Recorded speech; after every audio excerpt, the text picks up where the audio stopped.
Hello there. So, as part of my upstairs bookshelf tour, part one of probably around four, hopefully, I'm going to be showing off basically all the binders that you can see in the frame right now.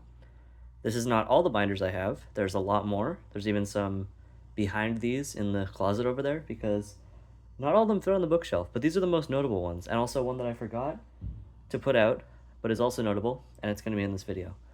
So, just wanted to show all these, and yeah, we're gonna go in order, starting with the binders right over there. These two are the garbage binders, so let's get into that, and you'll understand the naming as we go through. So we start off this tour with the garbage binders, as I said. I think I said that, I hope. This is the next day now, because, anyways, it's fine. So, we have our two garbage binders. Now, I call them garbage binders because they're not good. They're not from the garbage, but I do not like them. So they're also the first two binders I bought when I was collecting binders, like actively. Because I had binders for school, obviously, since like grade 7. But these were the first two that I like bought to use for like my own personal stuff, basically. And so this one holds paper, and this one holds notebooks. Now, this was actually a binder from Walmart that was on sale for 93 cents. And it shows its price. It's really bumpy, so you can't stick anything onto it because it just sort of it'll stay on it like for a while, but it'll just eventually fall off because it's not smooth. And you can't label it because so there's nowhere to put a label. And because you can't stick anything, it means you can't label it with like a sticker either. So you'll see here I tried to use tape because this was one of my journal binders originally because it was the first one I had. I bought it and I was like, oh, I'll put my journals in here at the end of the year. But I tried to label it and it did not work. So yeah, it holds my notebooks currently, and it's my least favorite binder for a reason that we're about to explain in a second. It would be my second least favorite, but this one actually serves a purpose. So, in my opinion, overall, this is the worst choice of binder than this because you still can't label it. It's smooth at least, but it's also pliable, and so that means that it's like broken over here, and it's a lot easier to break in general. But the reason that I like it more than this one is because for me personally, it actually has a use. I use it to hold my paper. And I don't want my paper to be in a rigid binder because I want it to be easy to like just pick up and grab and like open it up, take out some sheets, whatever. I don't want that to necessarily be a rigid binder. I mean, it would be fine if it wasn't a rigid binder, but this actually is very useful to me as just a binder that holds paper. So even my least favorite binders, I find uses for them. It's nice, you know? But yes, those are the two garbage binders, and that's the story behind them. Now, not to be confused with the dumpster binders, which we will talk about in 1 second. So these are dumpster binders, and unlike the garbage binders, they are called that because of where they came from. I was at my school, I think 2 years ago now. So it was at the end of it was in like June of oh gosh, I can't do my grades by years. I know it was the end of grade 10 for me. So that means it was wait, no, that doesn't even make sense. Anyways, around 2 years ago, 1 year ago, I think I got these. It must have been a year ago, yeah. So June of last year, I looked in the dumpster. So the story here is kind of interesting. We were leaving my exams. My friend needs to go get their bike, so we go around the school because that's the way you have to go. And going around the school, you pass by the dumpsters. On the outside of the dumpsters, not even on the inside, just sort of sitting on the ground, these were there in just like a pile of garbage and stuff. So I actually took, I think, 5 of them originally. There's 3 here.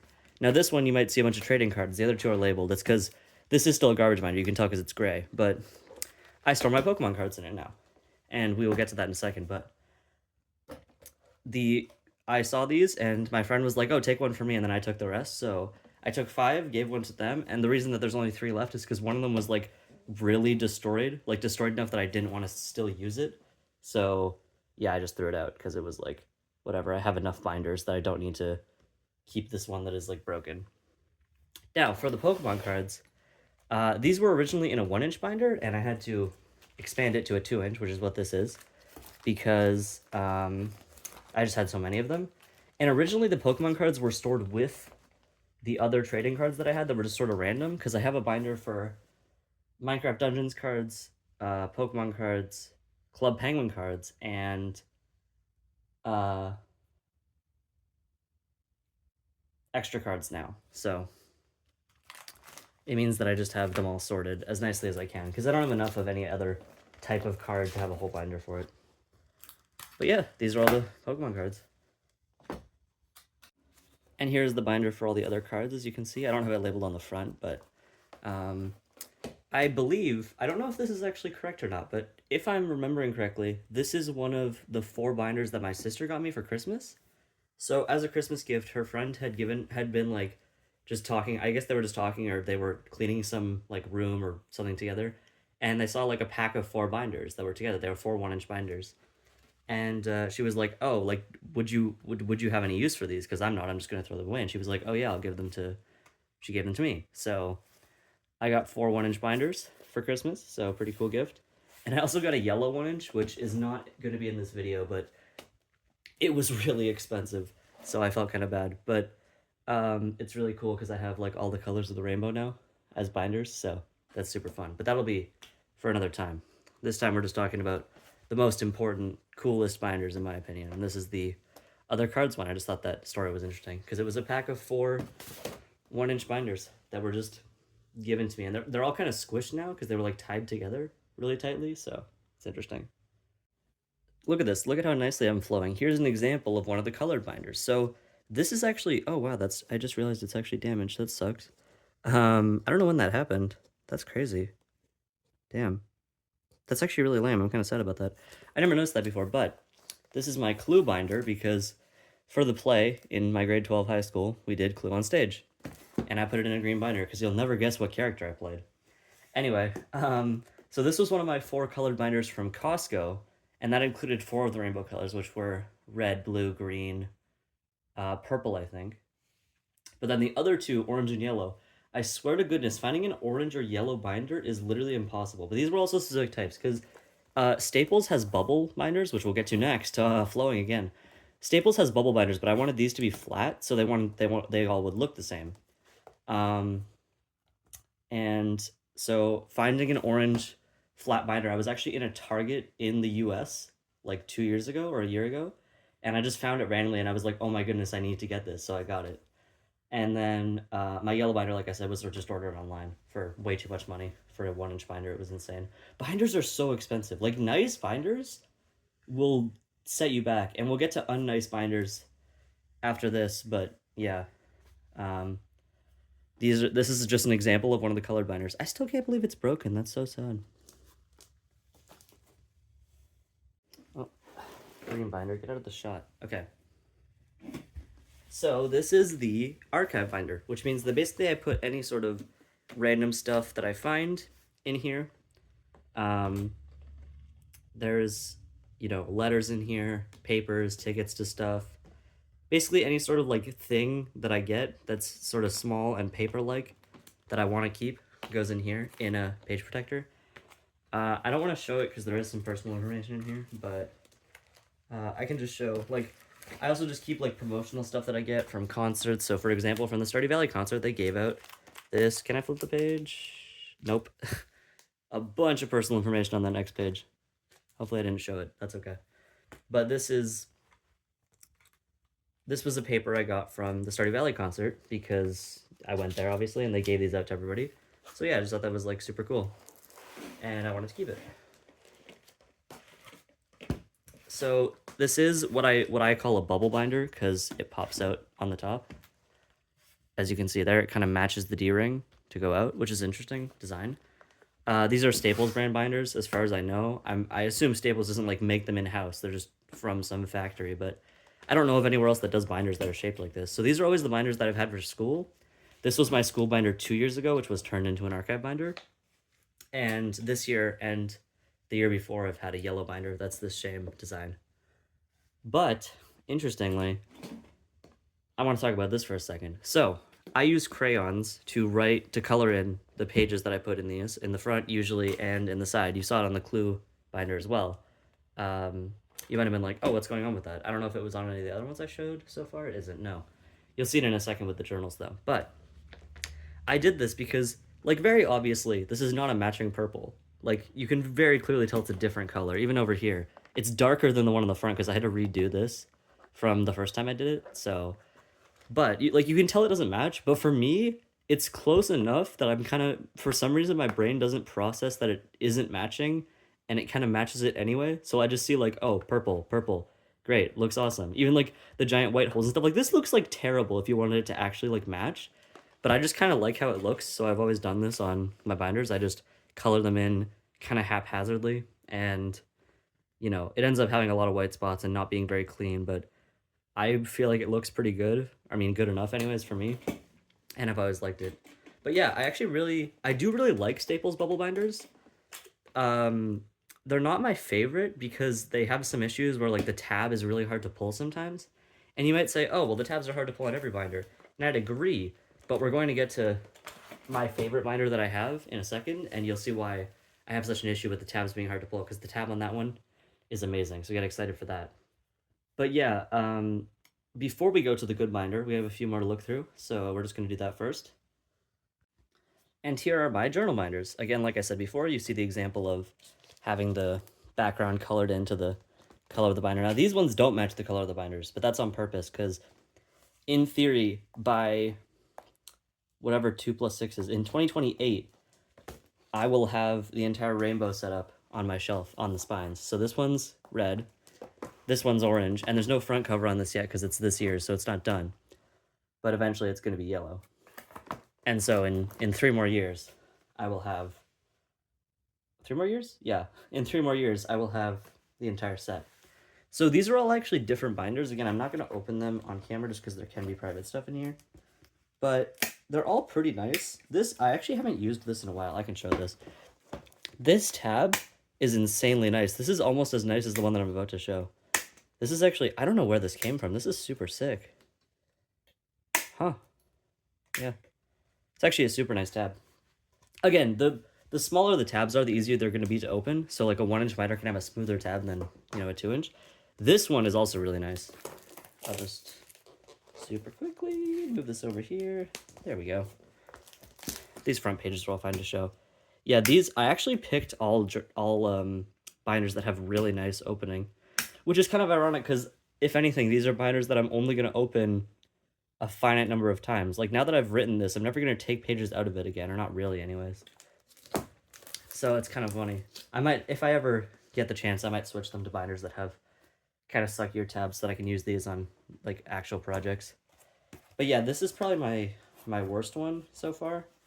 This is for this year, and I mean the tabs are still pretty good, but it's just I literally got the cheapest 1/2 inch I could from Staples because I knew I wasn't gonna be writing much this year. So interesting note about my journals, the reason they're sized like this, you might think this is like crazy, right? And it kind of is. But this one is a 1-inch because I only wrote it from September to December every day. So that's only 4 months. And then 2023, which is the orange one, is a 2-inch because I wrote every day for the entire year. So that's a lot more writing. It ended up being like 130 pages, 100,000 words, kind of crazy stuff. And then for 2024, I changed my system entirely. So writing journals every day sucked. I don't like writing. So I realized that it was not really helpful to me as like a therapeutic tool, which is what I wanted it to be, like to actually help me, vent my feelings. So I was like, yeah, I'm only going to write on days where I actually want to. And so doing that shrank it significantly. So I only needed like a tiny binder to hold it all. But yeah, all of my journal binders are really nice and I like them all. And I like how I've designed them with their fun colors. So on to the worst binder I have, not for the binder's fault, nothing to do with the binder, but just complete coincidence. Saying the worst binder here is kind of unfair. This is a 1-inch dollar store binder that's fully decoratable on all 3 sides. I don't know why I'm showing you the side you can't see. You can see I put Club Penguin there because this holds my Club Penguin cards. And again, like I said, it's fully decoratable on all 3 sides, so it's actually pretty cool. So yeah, this holds Club Penguin cards, and I got these in a giant bundle from Value Village with like however many are in here. So whatever I have here was from one purchase that was like $5, and I was like, you know what? I have enough of these to warrant putting them in a binder. And the holes actually represent holes where like if I was to collect all the cards somehow, I would be able to fill this in. But the issue with this is kind of hard to see, but there's a little bubble forming right there. You'll see these little card things are kind of bubbling up. And the issue with this is not actually the binder itself. but these card holder things were misproduced. So if you go and try to hole punch these, you'll see that the punch here is way too low because it should be like way up here. Then you would push this down and it would all be like sized right. Or I guess alternatively, you could say these ones are too high. So whatever hole puncher was being used in the factory was like not calibrated correctly, which is really funny because it just means that it causes giant bubbles like this and it's really annoying. So this is not actually the binder's fault. This binder is still not great because it's just a dollar store binder. So it's like $4 for kind of just a mediocre binder. I mean, again, dollar store binders are fine, but you'd be better off getting one from a dumpster. No, but seriously, buying them used is usually way better than... You'll get an actual good binder for like the same price as this. A much better binder, in my opinion. Because look, even like the sticker residue... I mean, obviously I could just alcohol that off, but it's like, I shouldn't have to. The sticker shouldn't stay on there. This is actually kind of annoying. I might fix this later. But yeah, so that's my least favorite binder. Not the binder's fault. It's probably like mid-range if it didn't have the issue of the cards, but the fact that the cards are what's in the binder is just coincidental. Kind of sucks for it. But now, onto my favorite binder ever, just because of how easy it is to use. So I bought this binder used at a thrift store, and you can see it's a little... I don't know if you can see actually, but it's kind of scuffed up. This might not come through on video, but there's actual like writing you can see on the plastic. So somebody was writing with like a pen either really hard or like repeatedly on top of this, and it like burnt into the plastic. So this binder is it's a three-side design, like the one from the dollar store, but this is a lot better quality in my opinion. It just feels nicer. It holds my little page protectors. So when I'm putting stuff in the archive or in my journals or making art, like anything that I want to, any piece of paper that I want to save or that doesn't have holes and I don't want a hole punch, I put in one of these and I put it in here. Now, part of the greatness of this is that I bought this binder used and it came with all of these, and I still have not run out of them in like the year I've had it. So I am running low, so I'm gonna have to buy more eventually, but I just got so many of these things for, I think it was like $5 for the binder, and like the amount that's in the archive binder, which, hang on, this amount of these things and the amount that's in the archive binder all came with this for like $5, which is why I love it so much. I mean, part of why. It was used, it was a good price, and this tab is what I love. It might seem kind of hard to close, and it is, but with one hand, watch this. It doesn't move at all. You can pull it fully open, and doing that kind of jerks it a bit, but that's like literally, this requires no force and that requires no force. It's honestly amazing. Like, this is my favorite binder to open and close, and I literally, again, not that there's any binders that I really open and close like super frequently, but this one I use fairly often, which is part of why I like it so much. Like, even some of these, I honestly kind of forgot how good their tabs were, specifically the two first journals, but I just don't use them because they just sort of live there and don't have pages taken out or put into them. So this thing kind of wins by default just because I use it so much more, which maybe is not really fair because I could use the other ones more and just switch them, but that's why I love this binder so much. So this is probably my favorite binder that I have and use, like in my use case, I mean, right? I'm sure there's better binders out there, but this is my favorite in my collection, and it's super fun. It holds my page protectors, and it's actually really useful, so yeah. Now, I have one final binder that I just want to show off for fun, but again, this is not all of my binders. I might show the other ones in some other video, but these were just the most interesting ones to me.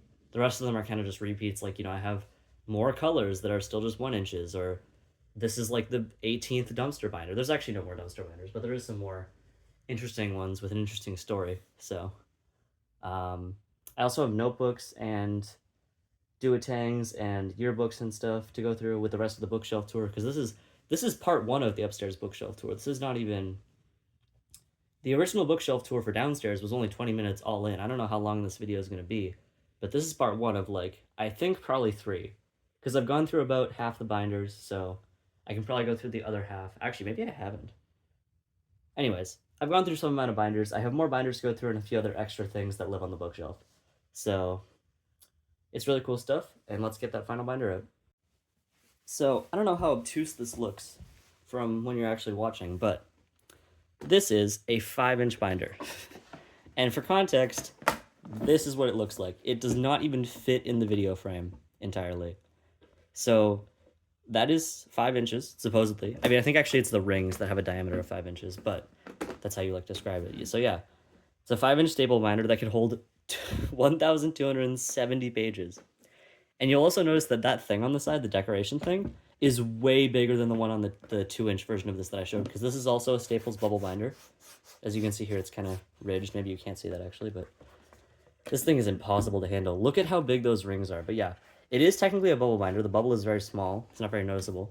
Not as noticeable as the smaller ones.